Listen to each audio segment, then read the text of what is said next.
প্রধানমন্ত্রীকে ভাত খাওয়াতে চেয়েছিলাম, প্রধানমন্ত্রী আমাকে জেলের ভাত খাওয়াই দিল। প্রধানমন্ত্রীও বলতে পারে আমার ভাত খাক, প্রয়োজনে আমার ভাত খেয়ে বলুক যে আমার ভাতটা ভালো ছিল এবং আমার এই যে দাবি, এই দাবিটা পূরণ করে দেওয়ার আশ্বাস দিয়ে যায়। তো যে কথা সেই কাজ।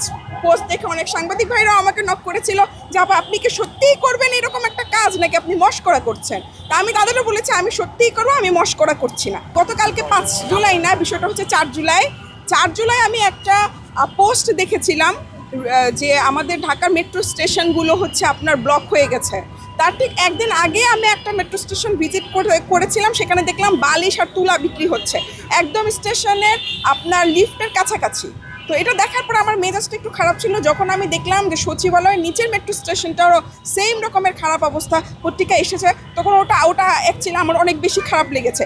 আমি গত 9 মে থেকে রাস্তায় দাঁড়িয়ে আছি। আমি নানানভাবে সরকারকে কথা বলেছি, বোঝানোর চেষ্টা করেছি আমাদের কৃষির কীরকম ক্ষতি হচ্ছে সেটাও বোঝানোর চেষ্টা করেছি যে সরকার কিংবা সরকারের ঊর্ধ্বতন কোনো কর্তৃপক্ষ আজ পর্যন্ত মানে এই 9 তারিখ থেকে এই পর্যন্ত এটা নিয়ে একটু ভাবলো না। যখন আমার কাছে মনে হলো যে আসলে তো কেউ ভাবতেই চাচ্ছে না, তাহলে করবোটা কি, তখন আমার কাছে একটা আইডিয়া আসলো যে আমি ডিসিশন নিলাম এক কাজ করি, আমি নিজে এই সচিবালয়ের বাইরে এবার একটা ভাতের হোটেল খুলে দিই। তারপরে দেখি যে উনারা কি বলে। সচিবালয়ের ফুটপাত কি ফুটপাত না, আমাদের ফুটপাত কি ফুটপাত, এই ফুটপাতে হাঁটা যায় না, মানে সমস্যাটা কোথায়। আমি এইভাবে প্রতিবাদটা করবো যেন প্রধানমন্ত্রী থেকে শুরু করে সবার চোখে জিনিসটা পড়ে। তখন আমি 4 তারিখে একটা লাইভ করলাম।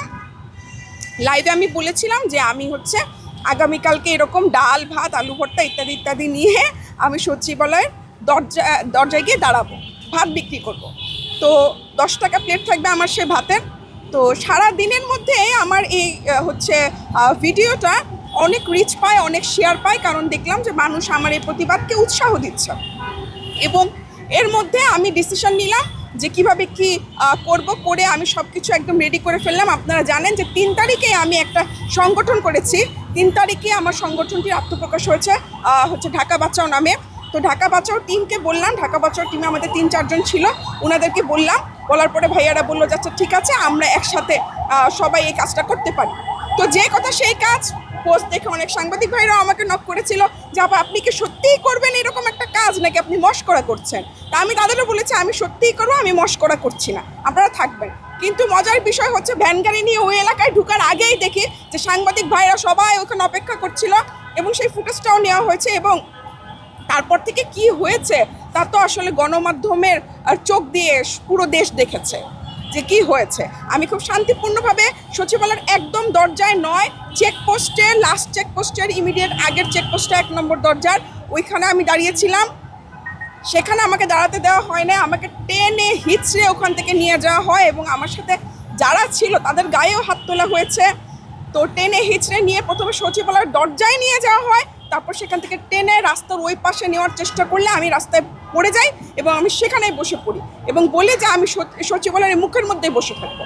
আমাকে আমার যে দাবি মেট্রো স্টেশন খালি করে দিতে হবে, আর প্রত্যেকটি স্কুল কলেজ এর সামনে, বিশ্ববিদ্যালয়ের সামনে যে হকারগুলো বসে এদের সবাইকে উঠিয়ে আমাদের বাচ্চাদেরকে নিয়ে যাওয়ার মতো একটা সুন্দর পরিবেশ তৈরি করে দিতে হবে, না হলে আমি যাব না। আমাকে এটা প্রধানমন্ত্রীও বলতে পারে আমার ভাত খাক, প্রয়োজনে আমার ভাত খেয়ে বলুক যে আমার ভাতটা ভালো ছিল এবং আমার এই যে দাবি, এই দাবিটা পূরণ করে দেওয়ার আশ্বাস দিয়ে যায়। কিন্তু সেরকম কোনো কাজ হয়নি।